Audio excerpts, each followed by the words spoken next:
Hi అండి. ఈరోజు మీ అందరికీ నచ్చేటువంటి ఒక మంచి కథ. ఏంటండి బాబోయ్, వినేసి అలా వెళ్ళిపోతున్నారు? ఒక చిన్న లైక్ చేసి వెళ్ళొచ్చు కదా. మీకు ఈ కథ ఎలా నచ్చిందో కూడా ఒక కామెంట్ చేసి చెప్పండి. సర్లేండి, మీకు ఏది నచ్చితే అది చేయండి. ఈరోజు కథ విందాం మరి. విశ్వనాథపురంలో రామలక్ష్ములనే ఇద్దరు అన్నదమ్ములు ఉండేవాళ్ళు. వాళ్ళిద్దరూ చిన్నప్పటి నుంచి చాలా అన్యోన్యంగా పెరిగారు. ఎంతగా అంటే అన్నంటే తమ్ముడికి చాలా ఇష్టం, తమ్ముడన్నా అన్నకి విపరీతమైన ఇష్టం.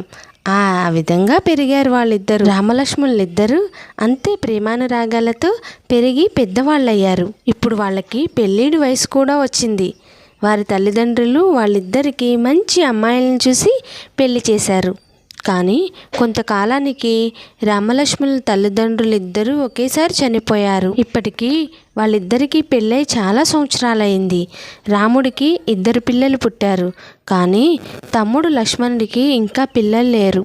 ఇంతకీ ఈ మాటలన్నీ పక్కన పెడితే రామలక్ష్మణుల భార్యలు మొదట్లో సొంత అక్కా చెల్లెల్లాగా కలిసిమెలిసి ఉన్న కొన్నాళ్లకు ప్రతిరోజు గొడవ పడుతూనే ఉండేవాళ్ళు. వాళ్ళిద్దర పోట్లాటలను చూసి ఇరుగు పొరుగు అందరూ మీ ఇద్దరు విడివిడి కాపురాలు పెట్టుకుంటే బాగుంటుందని సలహా ఇస్తూ ఉండేవాళ్ళు.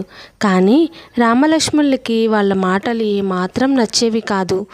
కానీ ఇంటికొస్తే వాళ్ళ భార్యలతో మనశ్శాంతి మటుకు ఉండేది కాదు వాళ్ళిద్దరికీ. కానీ కొంతకాలానికి రామలక్ష్మణులిద్దరికీ విడివిడి కాపురాలు పెట్టడం తప్పనిసరైంది. చాలా బాధగా ఇద్దరు విడివిడిగా ఉంటున్నారు. వాళ్ళు విడిపోయాక ఆస్తి పంపకాలలో భాగంగా వాళ్ళ నాన్నగారిచ్చిన 10 ఎకరాలను చెరుకు 5 ఎకరాలు తీసుకుని జీవనం సాగిస్తూ ఉన్నారు. కానీ ఇద్దరి మనసులో ఏదో ఒక వెలితి. వాళ్ళిద్దరికీ ఎప్పటికైనా కలిసి ఉండాలని కోరిక ఉన్నా తమ భార్యలతో ఆ పని వీలు కాలేదు అనుకుంటూ ఉండేవాళ్ళు.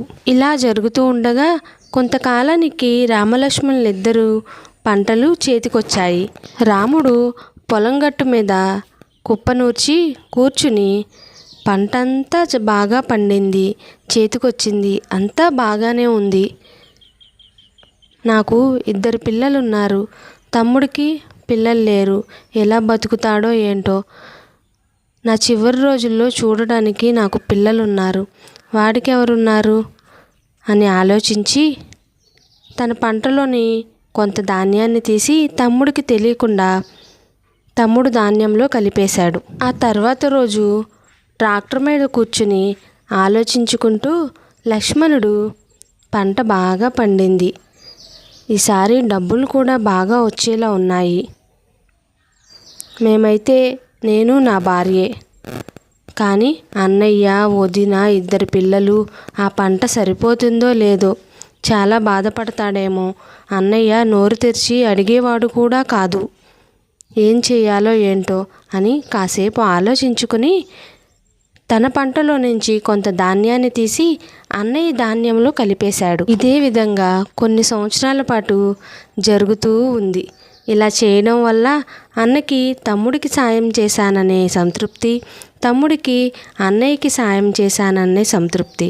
కానీ ఒకరోజు రాముడు లక్ష్మణుడు ఇద్దరూ కూడా ఒకే రోజు ధాన్యాన్ని తమ్ముడి ధాన్యంలో అన్నయ్య, అన్నయ్య ధాన్యంలో తమ్ముడు కలుపుకోవడానికి ఎదురుపడ్డారు.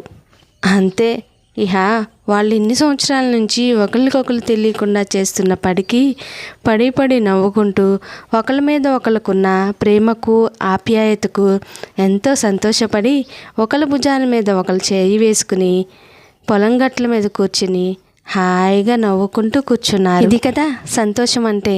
ఎంత గయ్యాలి భార్యలుంటేయే మనసులో అన్నాన అభిమానం, తమ్ముడు అనే ఆప్యాయత ఉంటే ఎవరు మటుకు విడదీయగలుగుతారు అన్నదమ్ముల బంధాన్ని?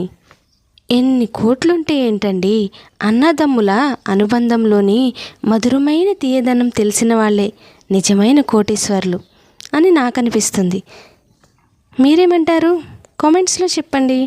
ఒక చిన్న లైక్ చేసి ముందుకెళ్ళండి, మరీ రిక్వెస్ట్ చేస్తున్నాను.